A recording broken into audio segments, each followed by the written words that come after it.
drowning in data. Yeah, me too. Trying to figure out what's actually important, what we can actually use to, like, make sense of things. Well, that's what this deep dive is all about.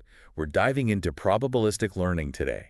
It's how we deal with uncertainty, and let me tell you, it can get kind of wild. It's a wild world out there, full of uncertainty. That's for sure. So we're looking at applied artificial intelligence, Unit-4 to be exact. Parts 1 and 2, they're all about using these things called probabilistic models. They're like our lifeline when we're dealing with situations where we don't have all the answers. Which is most of the time, right? Pretty much. But think about it, predicting diseases, filtering out all that spam, even figuring out what kind of stars are twinkling up there in the sky. It's all connected by this idea of probability. Exactly. And the best part, it's like peeking into how our own brains work. We're always weighing probabilities, even if we don't realize it. It's true. It's like we're wired for this kind of thinking. The text dives right into statistical learning theory. It sounds intimidating, but it's really not. Just picture a candy jar, all right, full of different flavors. How would you figure out, just by grabbing a handful, what the chances are of getting a cherry candy versus, say, a lime? Well, yeah, you got to start tasting, right? Each candy is like a little piece of data, and you build up this mental picture like, okay, maybe there are more lime in here than cherry. Exactly. And the source material uses that example, that candy jar, to introduce these two big approaches, Bayesian learning and maximum likelihood learning. So Bayesian learning, it's like, imagine you're a detective. Yeah. Okay, I like where this is going. You've got this hunch about how the candy's distributed in the jar, right? But every time you taste one, you update what you think based on that new evidence. So even if I'm on a roll, pulling out 5 lime candies in a row, I don't just assume the whole jar's lime, right? Because I know it's a mixed bag to begin with. That prior knowledge still matters. Exactly, you got it. Now, maximum likelihood learning, that's a bit of a different story. It's more ready to jump to conclusions. It's trying to find the explanation that best fits the data it has on hand, even if it's not a lot of data. Which is why, if maximum likelihood was calling the shots with my candy jar, it might decide the whole thing's lime after just a few. We got to teach it some patience. You do. It can be a little hasty. The text actually talks about techniques to prevent those super strong assumptions. It's all about finding the balance, right? That's where this idea of hypothesis priors comes in. So before you even open that candy jar, you probably have some idea of what's inside. Maybe you got it at a store known for its cherry candies. Okay, so that prior knowledge, my hunch about the store, it becomes part of how I interpret what I'm seeing or tasting in this case. Right, it makes sense, right? Yeah, it's like fitting the pieces together. The source material talks about this in the context of Bayesian and MAP learning. What does MAP stand for again? MAP stands for maximum a posteriori. It's like, it's a mix of Bayesian and maximum likelihood learning. Takes your prior beliefs into account, but instead of checking out every single possibility, it hones in on the most likely explanation given the data and those prior beliefs. So it's like saying, all right, based on everything I know, this explanation just clicks. Trying to find that sweet spot, right, between blindly trusting the data and stubbornly sticking to our guns, even when the evidence says otherwise. Exactly. And this all ties back to Occam's razor, simplest explanation being the best, most of the time. MAP learning it really likes that idea, especially when there's not a ton of data to work with. Which makes sense. Keep it simple. Speaking of simple, the source material seems to really like those naive Bayes models. What's so special about them? Naive Bayes models, they're like the trusty old pickup trucks of probabilistic learning, you know? Simple, maybe not flashy, but they get the job done. Yeah. Imagine you're trying to figure out if an email is spam. Ah, the spam filter. A modern-day superhero, honestly. Right. A naive Bayes model would look at all the words in that email and decide based on how often those words show up in, actual spam versus legit emails. It's kind of like that saying, if it walks like a duck. And quacks like a duck, it's probably spam. Got it. So these models, they're using the likelihood of certain features hanging out together to make a judgment call. Exactly. And even though they seem basic, the source material points out that they can handle a ton of data. They're surprisingly scalable. Big data sets, tons of features, no problem. Which is why they're so popular, especially now with big data everywhere you look. Right. Makes sense for spam filters. It's a yes or no situation, spam or not spam. But what about when it's not so clear cut? Like if you were trying to model something like people's heights. That's where those discrete variables, they become continuous. But the principles behind maximum likelihood learning, they still totally apply. Let's talk about Gaussian distributions. Remember those bell curves from stats class? Oh, the bell curve. Brings back memories, maybe not all good ones. But how do these models work with data that's, well, more fluid, less black and white? Think about if you plotted the heights of everyone in, say, Chicago. Yeah. To get a bell curve. Yeah. Average height right at the peak. The curve shows you how much those heights vary. So a Gaussian distribution helps us create a model of this. With maximum likelihood learning, we're looking for the parameters of this distribution mean and standard deviation, the ones that fit our height data the best. So we're finding the perfect size bell curve to fit over our data points. Exactly. And the coolest part, the maximum likelihood estimate for the mean. Turns out it's just the average of your data points. For standard deviation, it's the square root of what's called a sample variance, which just tells you how spread out your data is. Like maximum likelihood is going for the simplest explanation it can find. Yeah. Very elegant. But you mentioned before it has limitations, especially when data is scarce. That's where Bayesian parameter learning steps in, right? There you go. You're on a roll now. Remember those hypothesis priors we talked about? Bayesian parameter learning, it's a different approach. Instead of hunting down the single best value for a parameter, we treat the parameter itself as a random variable with its own probability distribution. Hold on. So instead of saying the average height is 5'8", we're saying there's a whole range of possibilities for what the average height could be. Precisely. We're saying we don't know everything. There's uncertainty baked into our parameters. So instead of treating them like they're set in stone, we use probability distributions to represent our beliefs about them.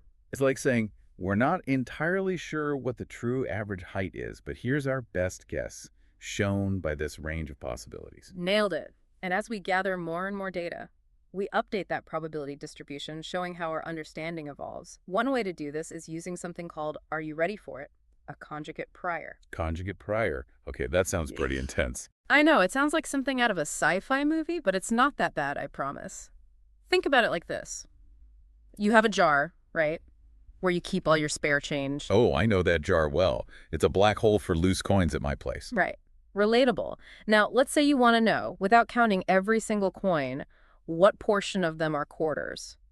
You could use a conjugate prior to represent your initial belief about that proportion. So instead of starting from zero, clueless, I can use what I already know, like how much I love using quarters for parking meters. Exactly. And a conjugate prior, it has this really cool trick. After you update it with new data, maybe you scooped out a handful of coins and actually counted them the updated belief called the posterior, it'll have the same mathematical form as that initial prior. So the prior, it adapts, but it keeps its core identity. It's like a chameleon blending in. That's a great way to put it. This makes all those calculations way easier because we're not dealing with totally different probability distributions every time we update. That's super helpful. But let's go back to our candy jar. What would a conjugate prior look like in that situation? Remember we talked about those different ways of figuring out the cherry to lime ratio? Well, a common conjugate prior for that kind of situation is the beta distribution. Beta distribution. Okay, so instead of approaching the candy jar totally clueless, we're starting with this sort of virtual count of cherry and lime candies, right? Based on what we already know. You got it. And as we taste more candy, those virtual counts, they get updated, fine-tuning our beta distribution and giving us a clearer picture of the real proportion. It's like our initial hunch is being shaped, becoming more accurate with every piece of data we gather. This is so cool. It's like we're taking those initial hunches and polishing them up with data until they shine. I like that. So we're using data to make our hunches more accurate. But what happens when we're trying to model something and we can't actually observe everything? Like, what if there are these hidden factors messing with the data we can see? Ugh, those sneaky hidden factors. The source material calls them hidden variables, and they're everywhere, really. Think about diagnosing a disease, right? You see the symptoms, but the actual disease, that's the hidden variable driving those symptoms. Okay, so it's like we're trying to solve a mystery, but some of the clues are invisible. How do we even begin to make sense of that? That's where the EM algorithm comes in. Yeah. It's like it gives us a way to get a handle on those hidden variables. Imagine we've got data on a bunch of patients, their symptoms, everything, but we don't actually know their diagnoses. We don't know who has the disease for sure. Right. So the EM algorithm, it starts by making some guesses, educated guesses, of course, about how the symptoms and the disease are connected. So it's like, okay, we don't know for sure who's got it, but based on what we're seeing, here's our working theory. Exactly. So using those initial guesses, the EM algorithm figures out the probability of each patient actually having the disease based on their symptoms. This is the E step, the expectation step. Filling in those missing puzzle pieces, basically. Yes. We're making the most likely assumptions about the hidden variables, given what we do know. Okay, I'm with you so far. Yeah. What's next? Next comes the M step, the maximization step. So now we've got these probabilities, right? Mm, Even if they're based on our initial kind of rough guesses, we use them to refine our understanding of how the symptoms and the disease are related. we're making the model better bit by bit. Exactly. It's like learn as you go. We make our best guess, use that to learn more, and then we do it again and again, getting closer to the truth with each cycle. It's like one of those connect the dots puzzles, using the data to reveal a hidden picture. And the EM algorithm, it's not just for diagnosing diseases, right? I read in the source material it's used for all sorts of things. Right, it's a real multitasker. One of the coolest things it can do is help us learn hidden Markov models. Okay, yes. Hidden Markov models. Just the name sounds so mysterious. They've definitely got a certain mystique. Imagine you're trying to decode a secret message, right? Where each symbol only makes sense if you know the symbols that came before it. Hidden Markov models help us decode these kinds of sequential patterns where, well, the meaning is hidden. It's like we're cracking a code. Give me a real-world example of this in action. Think about speech recognition software. All those words we hear, they're just streams of sound, right? Hidden Markov models, trained using the EM algorithm, they can pick out those sound patterns and, boom, transcribe spoken language into text. That's amazing. From figuring out the ratio of cherry candies to decoding secret messages, all thanks to probabilistic learning. But if I'm following correctly, the source material says we can use this EM magic to learn hidden Markov models themselves. How does that even work? Good question. It's all about zeroing in on the right hidden variables. In hidden Markov models, it's the hidden state at each point in the sequence that influences what we actually observe. So the EM algorithm helps us estimate those hidden states, and at the same time, it helps us figure out the rules of the model itself. Things like, how likely is it to jump from one state to another? So it's like finding our way through a maze, but as we take each step, we learn a bit more about how the maze is laid out. Love that analogy. And the source material really emphasizes this point. In these situations, it's way better to use smoothing than filtering when you're figuring out the chances of transitioning between states. Smoothing versus filtering. What's the difference and why does it matter so much? Imagine you're trying to piece together, say, a robbery, right? Smoothing is like having security camera footage. You can see the whole sequence of events, understand why someone was where they were at a specific time. Filtering, that's more like relying on eyewitness accounts. People saw bits and pieces, but not the whole picture. So smoothing gives you the full context, while filtering is working with a much more limited view. It makes sense that smoothing would be more accurate for this. 100%. For learning hidden Markov models, this means we're looking at the entire chain of events, not just little isolated moments. Gives us the best possible understanding of how everything's connected. Context is king. But we haven't just been talking about learning models with these predefined, fixed structures. The source material mentions learning Bayesian network structures too. How's that different? Great point. So far, we've mainly been focused on learning the parameters of a model. Think of it like fine-tuning an existing machine, right? But what if we want to design the machine itself? Figure out the structure, the blueprint of how all those variables are connected. That's where learning Bayesian network structures comes into play. Okay, so instead of just tinkering with the settings, we're designing the whole system. That sounds way more complicated. It definitely adds another layer. Now, instead of tweaking numbers, we're navigating through this huge universe of possible structures. It's like looking for a needle in a haystack. So how do we even begin to approach something that complex? One common way is to start simple. Maybe a model with no connections between the variables at all. Then we use a search algorithm. It tries adding and removing links, one by one, seeing if each change makes the model fit the data better. So we're building our Bayesian network piece by piece, letting the data be our guide. Exactly. But just like when we were learning parameters, we've got to watch out for overfitting. We don't want a model that's so tailored to the data we've already seen that it can't handle anything new. That wouldn't be very helpful. Right. Like creating a map that's so detailed it only shows your house, nothing else. Not great for exploring. So how do we stop our Bayesian network from becoming too specific? We use techniques that penalize complexity. One way is to use what's called a scoring function. It balances how well the model matches the data with how many links it has. This pushes us towards simpler structures, ones that are more likely to be useful in different scenarios. Two popular ones are the Bayesian Information Criterion, BIC, and the Akaki Information Criterion, AIC. Both of them consider both model fit and complexity. Finding that sweet spot, right, between a model that's super accurate but way too complicated and a model that's simple but might miss important details. Exactly. It's a balancing act. But remember those hidden variables we were talking about earlier? Well, they can pop up here too. Oh, of course they do. Nothing's ever easy, is it? Learning Bayesian network structures with hidden variables in the mix, that's next level difficulty. Now we're not only figuring out how variables are connected, but we're also factoring in the influence of things we can't even see directly. Okay, yeah, my brain's starting to hurt a little bit. How do we even deal with that? One approach is to use a technique called structural EM. It's like the EM algorithm we talked about before, but, it's been working out. Structural EM. Okay, now you've got my attention. Tell me more. So remember how the EM algorithm helped us estimate those hidden variable values? Well, structural EM takes it a step further. It uses the current structure of the Bayesian network to guess, as best as it can, how often different combos of variables show up, even the hidden ones.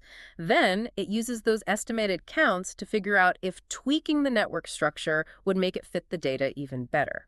So we're using our understanding of the hidden, invisible stuff to help us search for the best network structure overall. It's like those hidden variables are whispering clues to us about the bigger picture. Great way to put it. It helps us make our way through that massive space of possibilities in a smarter way, considering those invisible forces at play. This is getting really meta. We're learning structures, we're learning parameters, we're learning about hidden variables we can't even see. It's like this never-ending quest for knowledge. It is quite a journey. And the source material makes a really important point here. There's no one right answer when it comes to this stuff. The best algorithm, scoring function, even whether or not to think about hidden variables at all, it all depends on the specific problem and the data you've got. So it's about choosing the right tool for the job. Or maybe, sometimes, even inventing a new tool altogether. But with all this talk about structures and hidden variables, what happens when we don't want to make any assumptions about how the data is organized at all? That's where non-parametric models come in. Instead of forcing our data into some predefined box, these models are all about letting the data reveal its own patterns, its own relationships. It's like we're saying, okay, data, show us what you've got, no pressure. So what are some examples of these more flexible models? Two of the most common types are nearest neighbor methods and kernel methods. Okay, let's break those down. What's the deal with nearest neighbor methods? Imagine you're back to trying to figure out if an email is spam or not. A nearest neighbor method would look at the emails in your training data that are most similar to that new email, its nearest neighbors, and then it would make a decision based on how those similar emails were classified. So kind of like judging a book by its cover, or in this case, an email by the company it keeps. Yeah, you could say that.